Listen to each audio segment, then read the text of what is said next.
That's the voice of Paul Perillo from Patriots.com, a.k.a. Sunshine.com. He's brought to you by Devlin Energy. Energy costs keep rising, so do what I did. Get a solar energy system from Devlin and use the sun to eliminate your electric bills for good. To get a free quote, call 781-812-0240 or visit devlinenergy.com. Happy New Year, Pablo. How you doing? You as well. How are you, boys? Oh, this again. Here we go. You don't sound good. Is this an issue? It's not you, Paul. It's the microphone. Let me fix it. Oh, is it off? Hold Is it on. not on? No, it doesn't just sound good. hold on. It just doesn't sound good. Hold on. Mr. Fix It over here. Schneider here with this pocket wrench. Go ahead. Just jam it right in there, Mazz. Mazz is now blowing on it. Like it's a Nintendo cartridge. Now check it out. Any better? No, worse. Okay, we're going to figure this out. Here, I'm going to do this. I'm going to play some sound here. Okay, first is a report today from Jordan Schultz. You got to tell me again where Jordan Schultz is. What's his affiliation there, Jimmy Stewart? Bleacher Report. Bleacher Report. Jordan Schultz, longtime NFL guy. He gets stuff from time to time. So he's a worthwhile source. How long is this cut? It's 50 seconds. Jordan Schultz. While our talent engineers are working at the pay. No, Schneider again over here. These are my pop culture references from sitcoms in the 70s. But Mazz with his pocket tools. Are you? Anyway, here's Jordan Schultz today on Bleacher Report on the Bill Belichick situation. Really three scenarios with Bill Belichick as it's been described to me. Number one, they mutually part ways. Number two, they trade him, the Patriots do, for draft picks. And number three, they retain Bill Belichick and essentially remove the GM title, bring in a GM above him, and simply allow Belichick in his mid-70s to be the head coach. Now, this is not your standard just move on or make a decision scenario. After the season's over next week, Bill Belichick will sit down with Robert Kraft, and they will devise the best possible solution for both parties. I think what's possible is that he could come back and simply no longer have full control. I think it's been really clear at this point in his career that Bill Belichick, the legend that he is, the 6 Super Bowls, he's best served simply being the head coach. Okay, so the 2 points there is that they're going to meet next week and that Jordan Schultz is not convinced that Belichick's gone, that there is a path for him to return with less power. And this is not, he's hardly the only guy to talk about this or report it or whatever, but now he's sort of on this train. So, Paul Perillo, what's your reaction to that? Yeah, I mean, I think any and all possibilities are still in play until there's a resolution.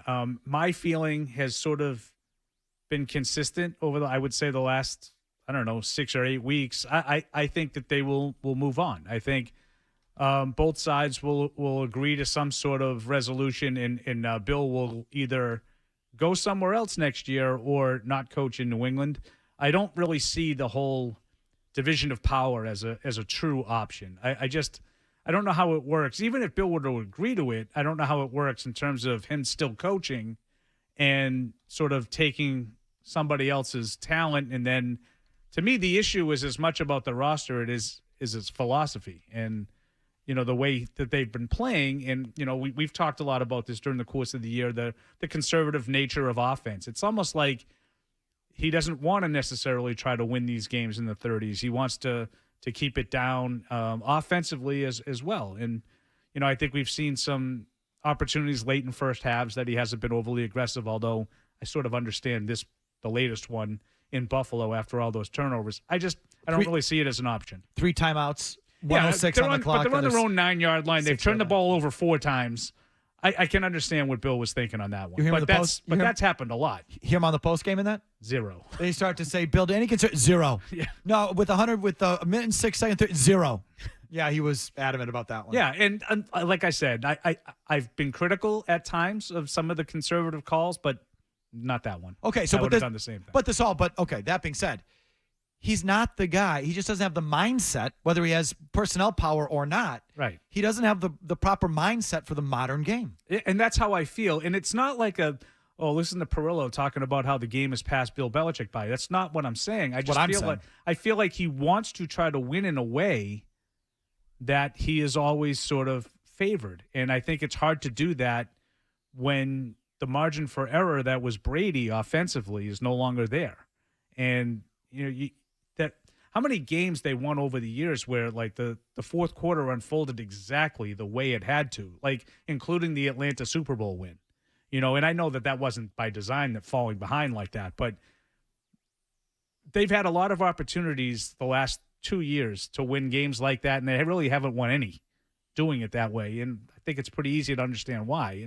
It's hard to do it without the best quarterback ever. We've said this before. The idea of splitting the baby, taking power away, personnel away, to me is the solution I hate the most. I can't stand that solution. I hate it. I think it's really like so idealistic. It isn't even funny. It looks good on paper. In reality, it would never work. Not going to work. Like, who do you think comes in? Let's, play it out a little bit. Like, someone comes in as the GM. So, and we've heard all the names, all the guys with Patriots ties, Dimitrov or, John Robinson or, some other guy who's no longer employed, who came into the league under Bill Belichick. Like, how does that work? It's another variation of Matt Groh. Mm-hmm. Correct. It's no different. So the kid in San Francisco, he started in New England? Adam Peters, yeah, he's a guy who's intriguing to me, but not with Bill. Right, exactly. Because he started under Bill here, right? Yeah, he did get his start here in the personnel department. I want to say like 03, maybe 5 years, 03 to 08, something like that. Yeah. And he's a guy who a lot of people give a lot of credit to for building that roster, and obviously San Francisco. That's where I would look. I would look for the rosters, look for the teams that you are impressed with the depth of their rosters. The Baltimores, the San Franciscos, the Philadelphias, and see if there's a Kansas City. If there's an assistant, I always put a plug in for my Everett guy, right? Mike Bergonzi is a kid who Pioli hired in Kansas City. He's an Everett guy, went to Brown. You guys would love him because you'd call him a nerd. He has that background, but okay, really good football he's player. Analytical. Yeah, really good football player. Name ends in a vowel. Well, yeah, there's always that too, Tony. That's always a plus. You two guys. That's another part of it. Used to. That's always a part of it. But someone like that could come here and sort of be his own man, I would be interested in. Not necessarily someone who's beholden to Belichick. Here's the second piece of sound, because again, are the Crafts getting cold feet? Again, I believe the Crafts have been saying for a couple months ago, Belichick's done. He just doesn't know it. I believe Tom Curran's reporting that the die was cast after Germany, if not before then. And so I think he's done. I think they'll stick to that by next week, and it'll be over. But that's just a guess. What do I know? And is it possible that the Crafts are having cold feet? You bet. And is there a case building to keep Bill Belichick? Yeah, I think there is. Not that I subscribe to it, but it's out there. And maybe it's even in there in Foxborough. Mike Reese was on with Zolak and Bertrand yesterday. And obviously he's a great guy to listen to get the temperature of what's going on inside the building and with the organization. And as part of the case for Bill Belichick, just being patient with them, because even great coaches have ups and downs. And there's an example across the league that Mike Reese pointed to as a team that was patient with a big coach through his ups and downs and have been rewarded by it. Here's Mike Reese on yesterday with Zolak and Bertrand. This idea that it's so obvious to move on from him, I'm going to give you a counterpoint from the NFL that I think is very applicable today. So Baltimore Ravens in 2015 were 5-11. Then in 2016, if I have it right off the top of my head, they were 8-8. And then in 2017, and this is John Harbaugh, who's, I believe, the third longest tenured head coach in the league right now. Okay. Then in 2017, they were 9-7 and missed the playoffs because they fell apart on a 4th and 12 play late in their last game. That was a year he was going for it on 4th down all the time, but I got my players' backs. Those 3 straight years for the Ravens, for a coach that had led the team to the Super Bowl, one of their most successful coaches ever, and they were calling for his job down in Baltimore. Not everyone, and the owner later acknowledged, yep, I thought about firing him. And he didn't. And I would say that's worked out pretty well for him. Okay, John Harbaugh. And again, Mike, his numbers I think were a little off. I did go and look at it from 2013 to 2017. So they won the Super Bowl in 2012. Right. Then the next 5 years, they went 8-8, 10-6, 5-11, 8-8, 9-7. Mm-hmm. And that 9-7 year, apparently they collapsed, and the owner was considering letting Harbaugh go. At that point, they were 40-40 over the previous 5 seasons by the time they got to 2017. And instead, Biscotti there stuck with John Harbaugh, and he's been rewarded. Is that an applicable example to today's situation with Belichick and the Patriots? Can I answer? Sure. No! Well, What is Mike Reese leaving out there?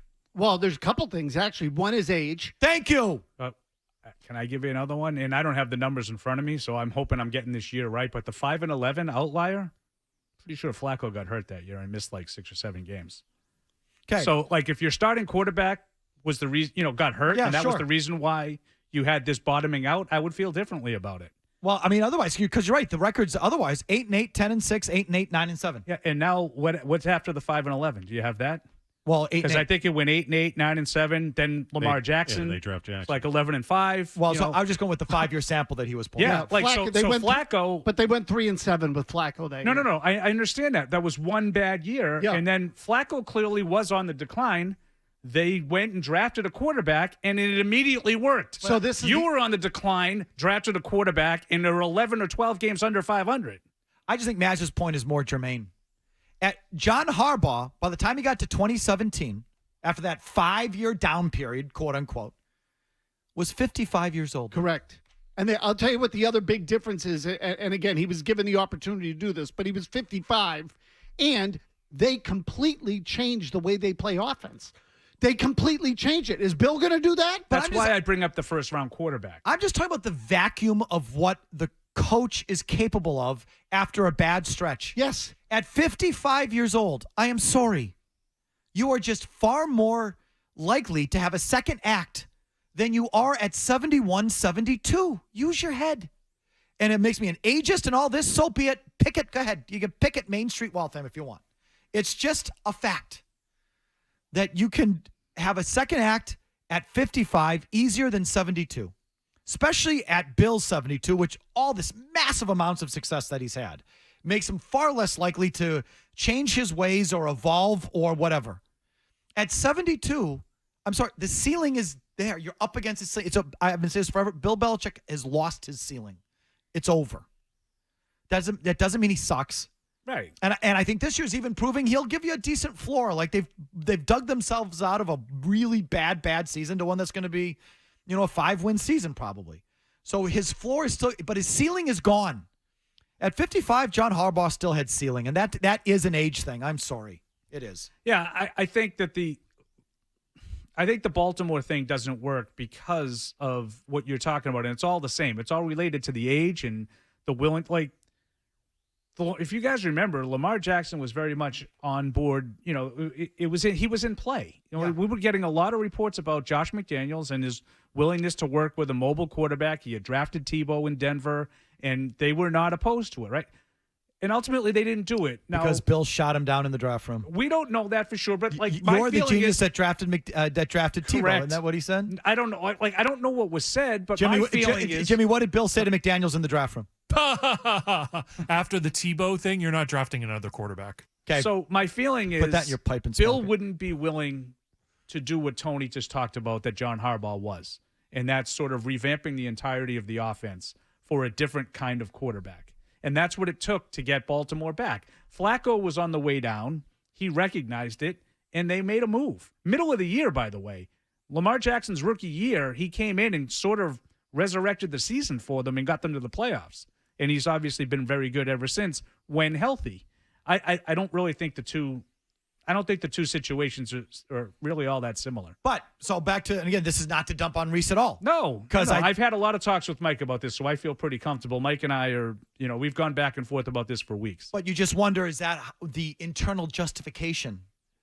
Is that taking root? Scary. Yeah, and I think there's always a chance of that. I would really caution against like this resurrecting anything that's happened in these meaningless games. Okay. Like that. I mean, I know we're up against it, but I just don't get that.